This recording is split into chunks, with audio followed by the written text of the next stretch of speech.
나도 따라가오.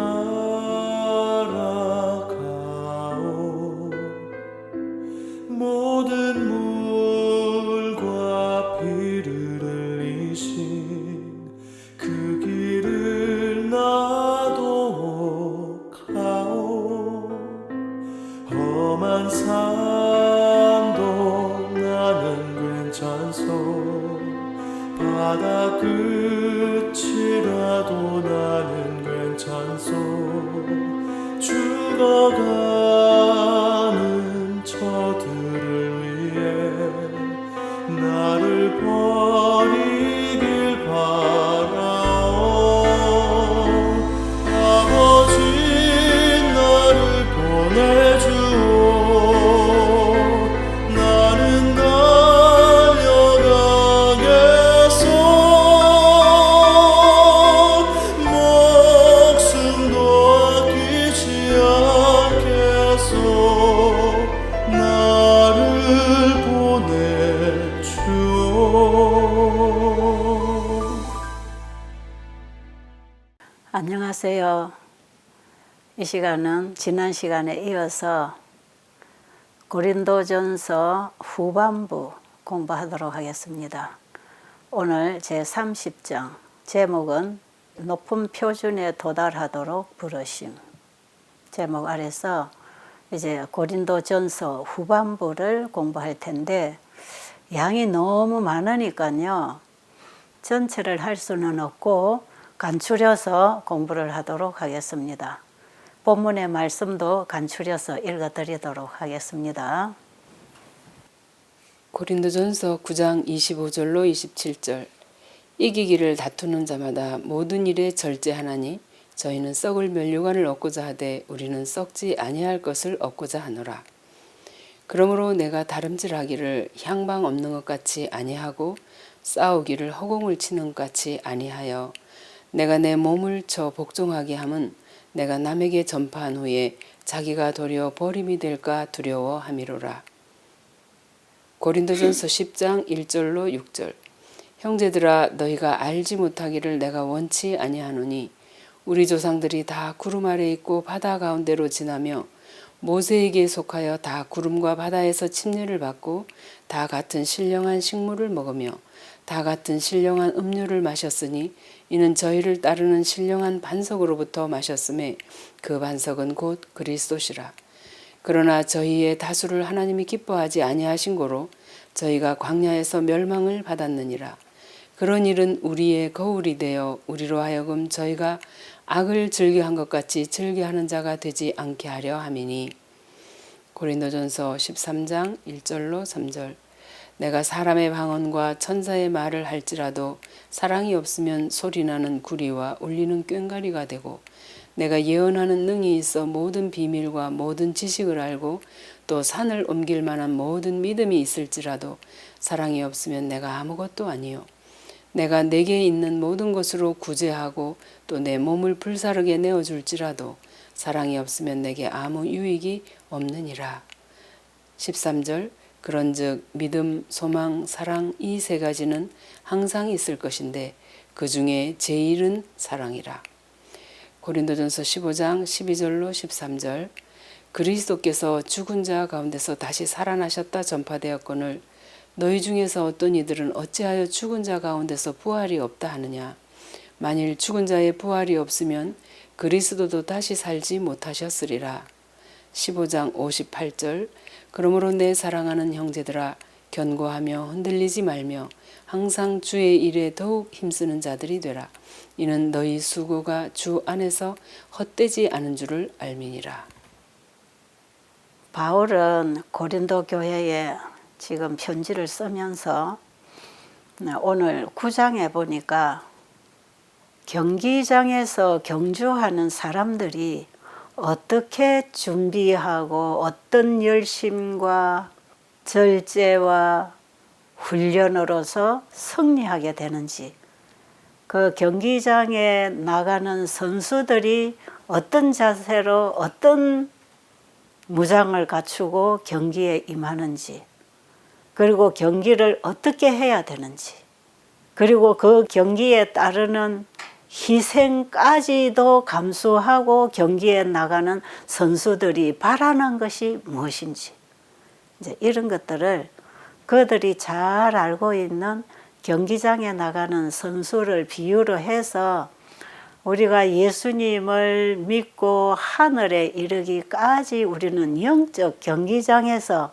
경기하고 있는 선수들하고 같은데, 그렇다면 우리는 어떻게 이 경기에서 승리자가 되기 위해서 준비하고 인내하고 절제하고 불효불굴의 정신으로 임해야 되는지, 이런 부분을 설명을 하고 있지요. 많은 경쟁자들을 다 떨쳐내고 그 승리의 월계관을 받기 위해서는 그들이 어떻게 준비를 하는가, 이 부분을 얘기합니다. 여기 보니까 건강에 해로운 식욕의 방종을 끊는다 그랬어요. 그리고 정신적으로 육체적으로 힘을 약하게 할 수 있는 모든 것을 다 금지시킨다 그랬어요. 이 경기의 최후의 성공을 누리기를 원하는 사람들은 경기에 나가기 전에 철저한 준비 과정이 필요했던 것이에요. 그리고 뛰다가 넘어져서 허리를 다칠 수도 있고 피가 날 수도 있고 몸이 찢어질 수도 있고, 그렇게 해서 사고가 나면 평생 불구가 될 수도 있고, 또 어떤 경우에는 죽을지도 모르는 그 위험을 다 감수하고라도 그 경기에 출전하는 것이에요. 뭘 바라보고 하겠습니까? 최후의 명예로운 보상이 준비되어 있기 때문에 그 보상을 바라보고 생명을 걸고 여기 출전을 한다 이 말이에요. 그런데 이 경기장에는 왕과 정치인과 그 나라의 귀족들이 다 구경하는 그런 경기였어요. 바울이 이 경기에 대해서 아주 세세하게 기록을 하고 있는데, 이것을 얘기하는 이유가 있잖아요. 바울이 예정을 들어서 이 경기장에 출전하는 선수들과 경기장에 와서 구경하고 있는 사람들의 관심과 또 마지막 그들이 큰 상급을 받는 이런 얘기들은 우리가 영생을 위한 그리스도인으로서의 경주가 있다는 것을 얘기하기 위해서 이 얘기를 하는 것이지요. 자, 그런데 보세요. 경기를 하기 위해서 출전한 선수들이 가장 뛰기에 가벼운 편리한 옷을 입어야 되겠죠. 그리고 이 선수들은 몸에나 손에 그 어떤 무게나 부담을 줄 수 있는 짐을 가져도 안 되겠지요. 어쨌든 이 몸이 아무 장애도 받지 않고 달리는 데만 집중할 수 있도록 만반의 준비를 하기 위해서는 모든 걸 다 내려놓고 걸리적거리는 옷도 다 벗어놓고 신발도 이쁜 신발이 아니라 편안한 신발을 신어야 되고, 경기를 하는데 필요한 자세를 다 갖추고 출전을 한다 이 말이에요. 자, 그와 같이 히브리 12장 1절 2절에 보면 그리스도인들이 영생을 위한 경기장에 들어갈 때에는 모든 무거운 것과 얽매이기 쉬운 죄를 벗어버리고, 여기는 죄가 운동하는 선수에게 방해가 된다는 것입니다. 그죠?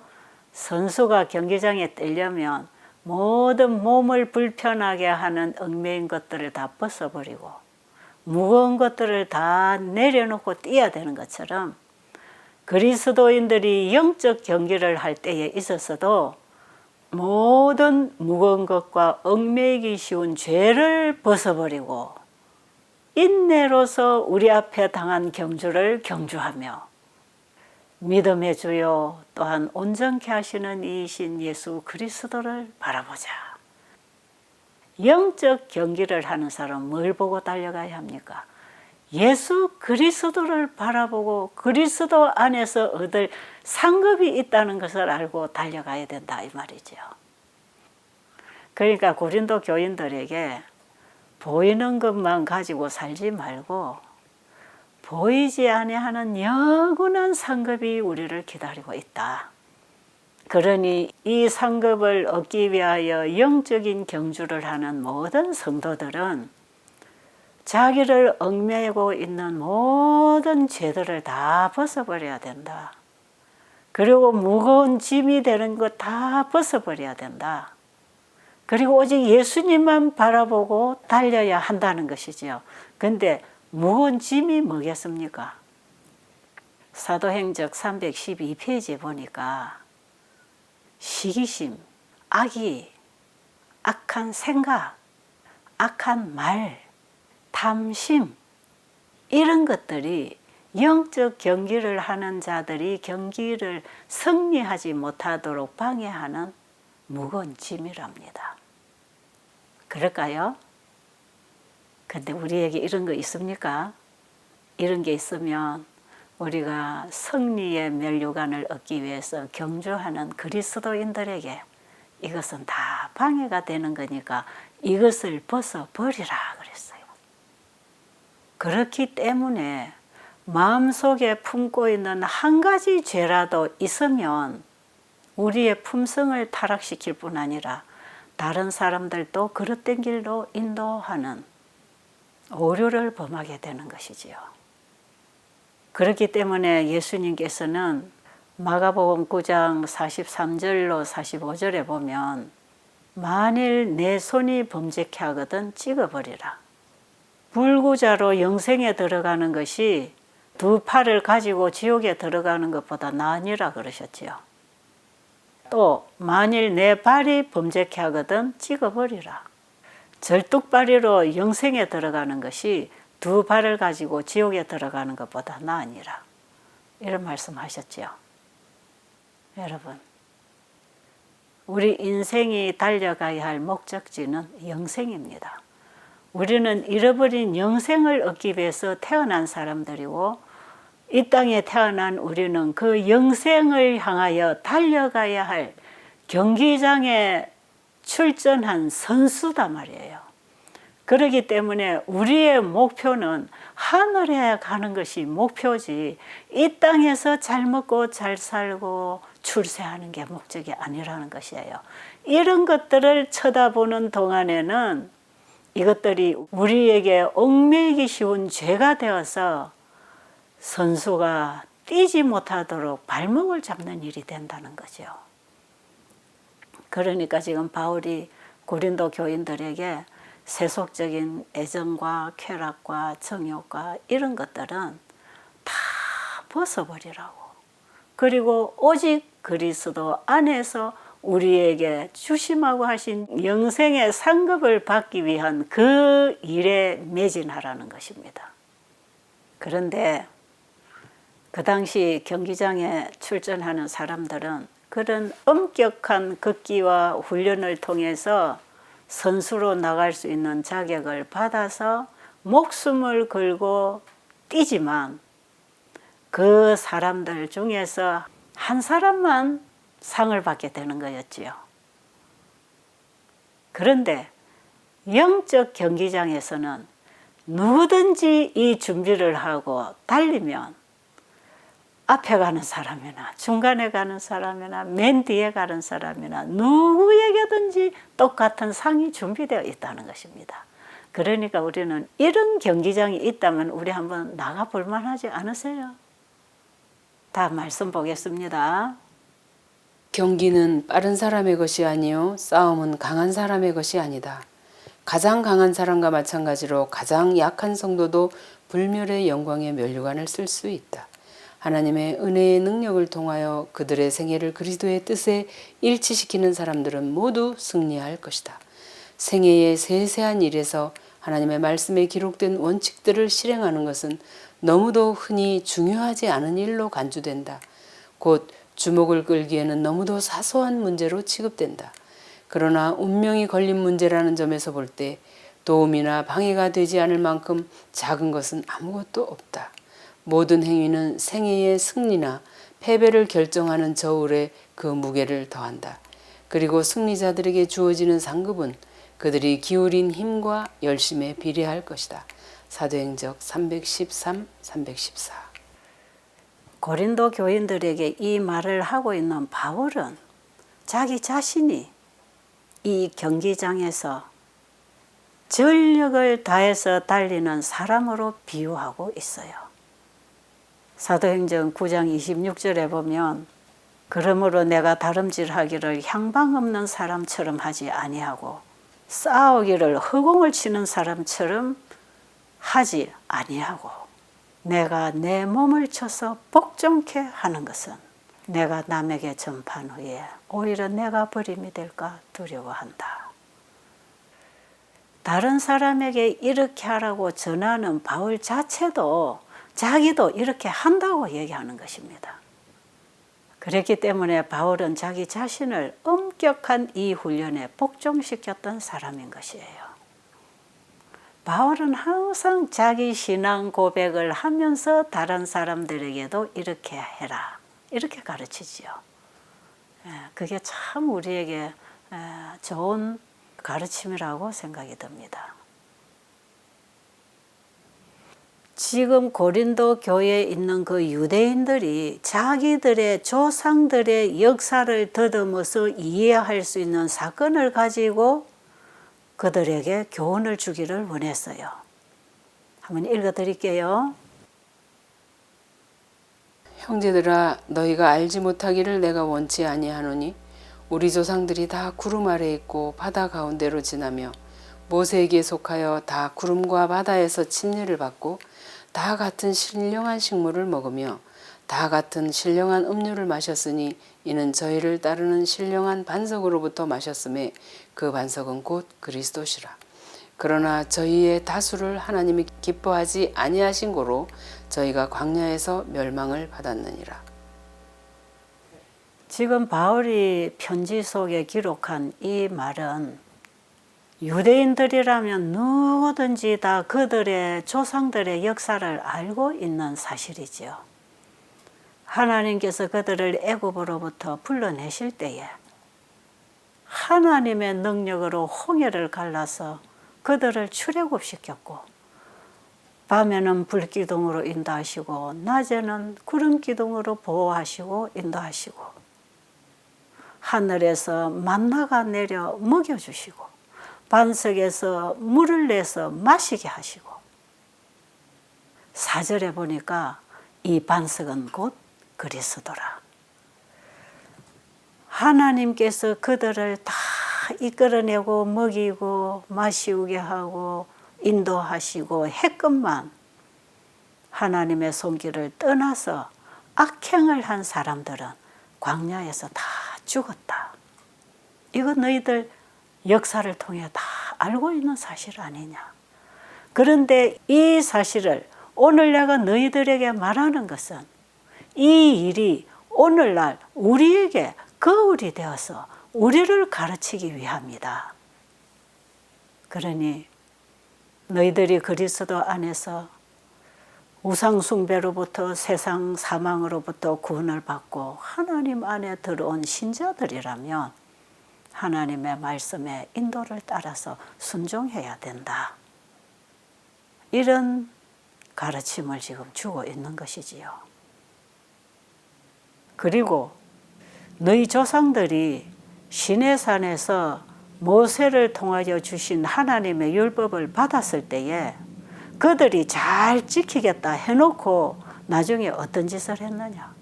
금송아지를 만들어서 먹고 뛰놀고 금송아지 우상을 숭배했잖아. 그렇게 됐을 때 하루에 23,000명이 연병으로 죽었지 않느냐. 너희들이 어찌하여 옛날에 하던 습성으로 돌아가려고 하느냐. 그러면 너희들도 이렇게 멸망당하는 것이다.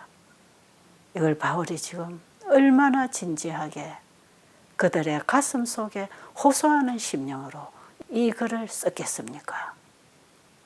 오늘 우리가 공부하는 사도행전 317페이지에 보니까 바울이 고린도 교회에 보낸 이 경고의 기별은 각 시대의 사람들에게 다 적용이 되지만 특히 오늘날 우리 시대에 적용되는 기별이라고 합니다. 지금 바울이 이스라엘 민족들이 우상을 숭배했다고 하는 이 얘기 속에는 꼭 신상을 만들어 놓고 숭배하는 것만을 말하는 게 아니에요.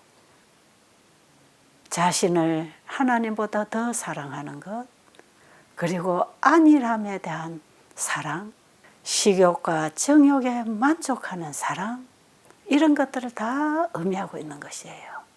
하나님보다 더 사랑하는 모든 것은 다 하나님 사랑하는 자리에 그것을 두고 모시고 있기 때문에 그게 다 우상이라는 거예요.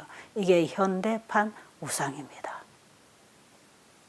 이렇게 하는 사람들은 이스라엘 민족들이 우상 만들어서 절하고 먹고 마실 때에 하루에 23,000명이 연병으로 죽은 것처럼 이렇게 하나님 떠난 세상에 속한 향락과 방종으로 살아가면 다 이렇게 멸망한다는 경고를 지금 하고 있는 것이에요.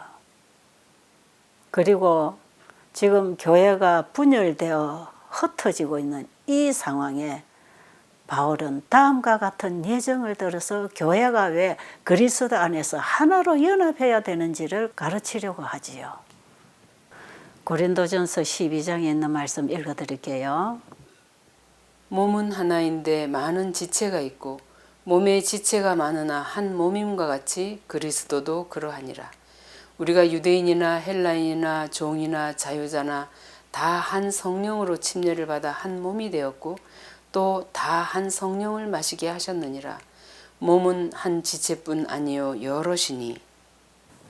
지금 고린도 교회가 바울파니 아볼로파니로부터 시작해가지고 지금 교회가 자꾸 분열되어서 흩어져 나가는 이런 상황에서 바울은 지금 그리스도 안에서 우리가 다 연합할 때는 누구든지 똑같다 하는 그 얘기를 해주려고 이 글을 썼지요. 여기 뭐라고 합니까? 자, 몸에는 한 지체만 있는 게 아니라 여러 지체가 있다. 그런데 여러 지체가 다 몸을 위해서 일하는 것이다. 만일 발이 말하기를 나는 손이 아니니 몸에 붙지 않았다 할지라도 몸에 붙지 않은 것이 아니요. 또 귀가 이르기를 나는 눈이 아니니 몸에 붙지 않았다 할지라도 귀가 몸에 붙어 있지 않은 것이 아니다. 자, 그 말을 하면서 온 몸이 눈만 붙어 있으면 그럼 어디서 들을 것이며 온 몸이 손이면 어떻게 걸어 다닐 것이며 우리 지체 중에 눈은 몸의 등불이라 그랬잖아요. 눈이 어두우면 온 세상이 더 어두운 거거든요. 그런데 다 눈이면 밥은 어디로 먹을 것이며 숨은 어디로 쉴 것이며 소리는 어떻게 들을 것이며 어떻게 일을 할 것이며 어떻게 걸어 다닐 것이며 여러분 그러니까 눈보다 귀가 더 중요한 것도 아니고 귀보다 눈이 더 중요한 것도 아니고 우리 지체에 붙어 있는 모든 기관은 이 몸을 위해서 일하는데 똑같이 필요하다. 그와 같이 교회는 하나님의 몸이요. 우리는 거기에 붙어서 주님을 위해서 일하고 살아가는 한 지체로서 다 동일하다. 유대인이나 헬라인이나 종이나 자유자나 다 하나다. 그러니 연합하라. 연합에 대한 예정을 이렇게 들어서 바울이 진지하게 설명을 해줍니다. 알아들을 만하지요. 우리도 이 설명을 들으면서 다 공감하고 알아듣는 얘기 아니에요. 그러니까 오늘날 교회에서도 누가 최고고 누구는 못하고 누구는 저렇게 훌륭하게 일하는데 누구는 저것밖에 못하고 그렇게 사람을 평가하는 게 아니다 이 말이에요. 내가 할 일이 있고 네가 할 일이 있고 이 사람이 할 일이 있고 저 사람이 할 일이 있고 남자가 할 일이 있고 여자가 할 일이 있고 어른이 할 일이 있고 아이가 할 일이 있고 다 주님 안에서 우리는 한 지체로 움직일 수 있는 주님과 한 몸이라는 것, 이것을 잊지 말아야 된다는 것입니다. 그리고 바울은 이제 고린도전서 13장에서 그리스도에게서 한 지체로 움직일 때 우리는 진정한 사랑으로 서로 봉사할 수 있는 것이다. 이것을 얘기하면서 1절에 보면 뭐라고 그랬죠? 내가 사람의 방언과 천사의 말을 할지라도 사랑이 없으면 소리나는 구리와 울리는 꽹과리가 되고, 또 내가 예언하는 영이 있어 모든 비밀과 모든 지식을 알고 산을 옮길 만한 모든 믿음이 있을지라도 사랑이 없으면 내가 아무것도 아니요. 그리스도와 연합된 예수님의 한 지체가 될 때에만 그리스도에게로부터 흘러오는 그 사랑을 가지고 우리 각 지체가 활동할 수 있는 것이다, 이 말이에요. 바울이 지금 이런 얘기를 할 때는 이 믿음으로 말미암는 의의 복음을 확실하게 바울도 경험하고 깨닫고 있지만 다른 사람들에게도 이 믿음으로 말미암는 의의 진리를 가르치고 있는 것이에요. 그런데 우리는 지금 고린도전서 13장을 읽고 가르칠 때에 그리스도의 몸에 붙어있는 한 지체로서의 그리스도에게 우리가 굴복되는 경험 없이 우리가 그저 사랑하고 뭐하고 이것하고 저거하고 그런 것 많이 얘기하지요. 사랑해야 돼, 사랑해야 돼. 사랑합니다, 사랑합니다. 이런 사람들 많지만 그리스도 안에서 그리스도와 연결된 그 사랑의 속성이 그들 속에 흘러서 사랑이 나가지 아니하면 이거는 아무것도 아니요 그러는 것입니다. 믿음, 소망, 사랑 그 중에 제1은 사랑이라고 할 때 우리는 그리스도와 연합해야 된다 이 말이에요. 가장 고상한 품성은 인내와 사랑과 하나님의 뜻에 대한 복종의 기초 위에 건설된다. 우리 자가 하나님의 뜻에 온전히 복종될 때 그 위에 건설되는 게 진짜 사랑이다. 여러분, 우리가 사랑이 뭔지를 좀 알고 사랑 말을 해야 되겠지요. 자, 그 다음에 이제 마지막으로 고린도전서 15장의 복음으로 이제 마무리를 합니다. 뭐 14장, 16장 있지만 이런 부분은 다 지금 오늘 사도행적에서는 다루지 않고 있습니다. 이제 15장을 마지막으로 살펴보고 마치도록 하겠습니다. 자, 여러분 고린도전서 15장이 전체가 다 부활장인 거 아시지요? 복음의 결론은 죽은 자의 부활입니다. 우리가 예수님을 열심히 믿고 세상 걸 포기하고 아무리 의롭게 살았다 할지라도 부활이 없으면 이건 아무것도 아니에요. 그러니까 그리스도인의 최후의 면류관은 그리스도와 함께 부활하는 것입니다. 그래서 바울이 고린도전서 15장 12절에 보면 그리스도께서 죽은 자 가운데서 다시 살아나셨다 전파되었거늘 너희 중에서는 어찌하여 죽은 자의 부활이 없다고 하느냐. 만일 죽은 자의 부활이 없으면 그리스도도 다시 살아나지 못하셨을 것이다. 그리고 그리스도께서 다시 부활하지 못하셨으면 우리의 믿는 것도 헛것이고 우리의 소망도 없는 것이다. 이런 말을 하지요.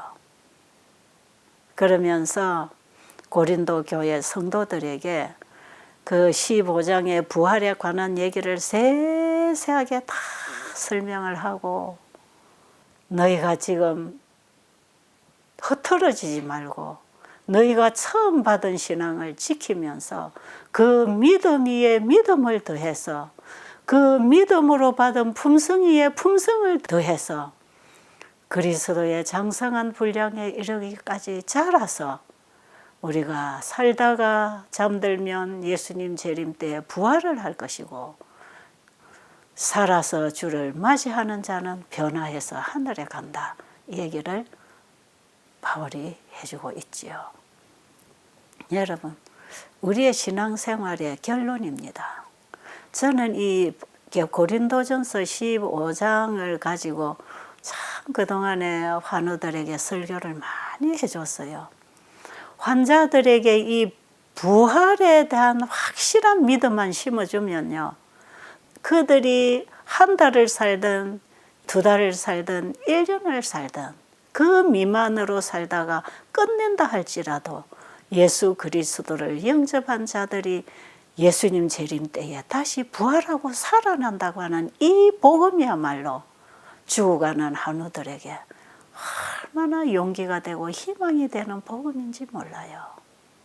저도 이 복음 때문에 지금 이렇게 열심히 주님 따라 살고 있는 거 아닙니까? 그런데 고린도 교회가 이렇게 어수선하고 혼란하고 그들의 신앙이 다 희석이 돼서 지금 방향을 잃고 있는 이 교회에 분명하게 바울은 그리스도 안에서 굴복되어 세상 것들을 버리고 그리스도 안에서 자라나서 마지막 예수님의 재림의 날에 부활할 그 소망을 가지고 승리하는 그리스도인이 되라고 가르치고 있는 것이에요. 지금 사도 바울이 고린도 교회에 보낸 이 고린도 전후서는요, 오늘날 우리에게 참 중요한 복음이에요. 우리가 이제 다음 장부터 또 고린도 후서에 들어가겠지만, 이제 오늘 바울은 여기서 고린도 전서를 마칩니다. 마치고 이 편지를 디도를 통해서 고린도 교회에 전달을 합니다.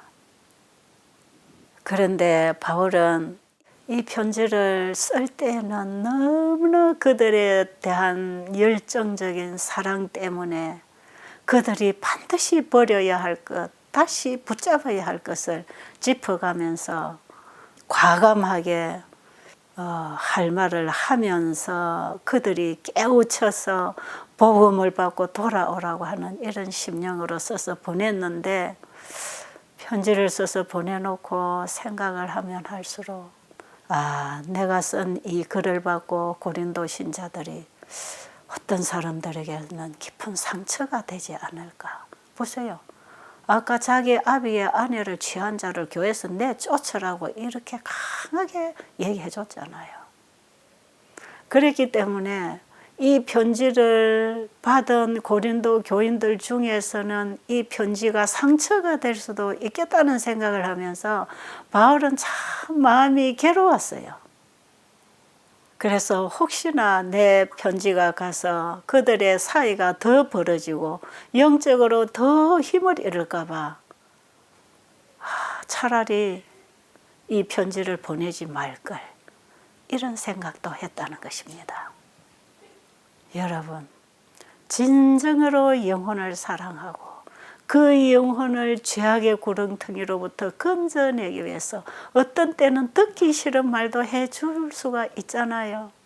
그리고 복음을 가지고 강단에 서 보면 그 교회 상태와 개인의 영적 상태가 통탄할 만큼 죄악으로 기울어져 있을 때 우리는 그들을 죄악으로부터 끌어올리기 위해서 때로는 듣기 싫은 말이라 할지라도 해줘야 될 때가 있잖아요.